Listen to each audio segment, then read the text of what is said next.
You thought I was done? You thought I was done. You thought I was... No, this is a series now.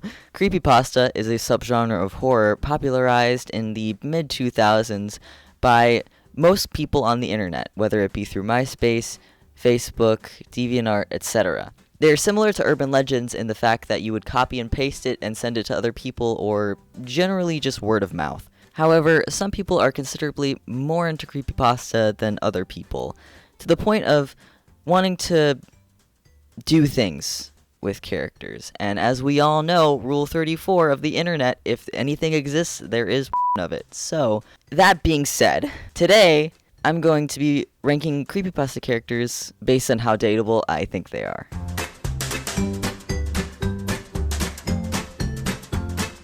Slenderman is probably the most popular character out of everyone here, specifically in the whole department of fame, because there's been movies made about him, there's been a bunch of urban legends on him. However, that being said, Slenderman is the poster child of a tall, brooding boyfriend. He doesn't have a face, so he can't see you or kiss you or anything like that, but he can hear you, I think, maybe.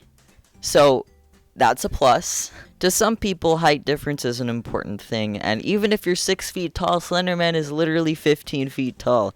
So, if you needed to see something at a concert, for example, you could just climb on his shoulders, and you can see perfectly fine over literally everyone. Just don't fall off. Off of general folklore, he lives in the forest in like a little cabin or something, so it'd probably be fantastic to go on hikes with him, or just exist in the forest in general, because it's his favorite place. And also, woods are cool. I like forest. Moss, dirt. In my own humble opinion, Slenderman is probably the best partner if you're a witch or you love moss and dirt as much as I do. So I give Slenderman a good 8 out of 10 because he'd probably treat me right. Just don't make him upset, or you're gonna have some problems.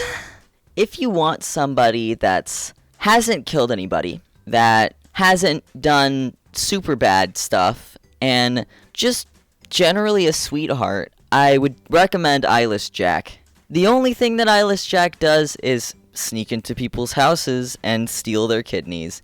And why is that a good thing? Because if he steals kidneys, he's probably very well versed in the medical field, which means that he himself could help you if you were ever in danger. You get hit by a car, you're bleeding out, he can help you, sew up the wound, make it better.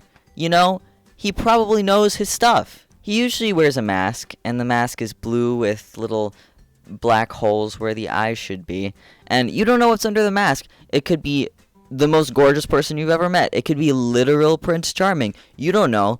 So, that being said, looks aren't everything. It could be a personality thing. You could meet him, and he could seem like the shy, fun-loving type. He could be super extroverted. You don't know. All you know is that he sneaks into people's houses and steals their kidneys. Maybe he has a wonderful business plan. Maybe he sells kidneys on the dark web. Who knows, really? Either way, he'll be able to support you financially and physically. And because of that, I give this man a solid 9 out of 10, because he deserves it. Go Eyeless Jack, my king. There's another Jack in this video that I would be a bit more worried about than Eyeless Jack, and this is Laughing Jack. I would wager that he's even one of the least dateable ones on this list, save for Jeff, mostly because he's not even 100% real. If anything, he's just a janky sleep paralysis demon that, when he's done with the relationship, kills you and frames someone else for doing it, which is frankly disrespectful. Everything that he does has to have a caveat, right? He gives you candy, but it's poisoned. He hangs out with you, but only at night. You can't get anything without something else with this guy. He's basically the murderous equivalent of a fuckboy. You try to hang out with him during the day and he wouldn't even respond to your texts because he's too busy, like, not existing or something. Honestly, disrespectful. If you ever get the chance to date this guy, do not. Ghost him, block his number. Do not let him into your room. He sucks. 0 out of 10. Out of all the people that I'm currently listing, I feel like Tiki Toby would be the most normal, and let me explain why. He's a pretty normal guy, pretty human person, I guess, but just has some mental issues, like, trauma, killing his father, that kind of thing. If you wanted a more human-like figure, this might be the person for you. Physically, it's the easiest to do the thing, but I feel like it would be a pretty toxic relationship just because of the fact that he killed his father out of anger and, killed people and works for Slenderman as, a hitman. So, if you're into hitmen, that works, but I don't know if that's the most comfortable relationship. There would definitely be a lot of yelling, and God forbid you live in an apartment complex, because your neighbors are probably going to think that you're streaming Jump King for 6 hours with the amount of screaming that you're going to be doing, and not in a sexy way. It'll be totally fine 1 second, and then you'll have to take another trip to IKEA because he broke all the dining room chairs. I'm going to give it a 6 out of 10 because he could get help and be better and make the relationship work, but who knows, really. Jeff the Killer was one of the first characters that I learned about when I delved into creepypasta, mostly because he has one of the most recognizable faces of everyone that we're listing here. You can see the deep sunken eyes, the no nose, the huge smile, everything like that is just easily found on any forum to scare people. However, delving into the creepypasta fandom, Jeff the Killer is drawn more as a twink-looking guy. Just from a personal standpoint and reviewing his personality, he's probably the most homophobic character out of everyone here. If you like emotionally distant indie boys that'll probably leave you on red and then hit you up at 2 a.m. with a "you up" message about 3 weeks later, you'll love Jeff the Killer. You'll end up in his room and it'll probably smell heavily of cigarettes and or weed with several different tapestries along the walls. He will never let you see his phone, no matter what the circumstance is.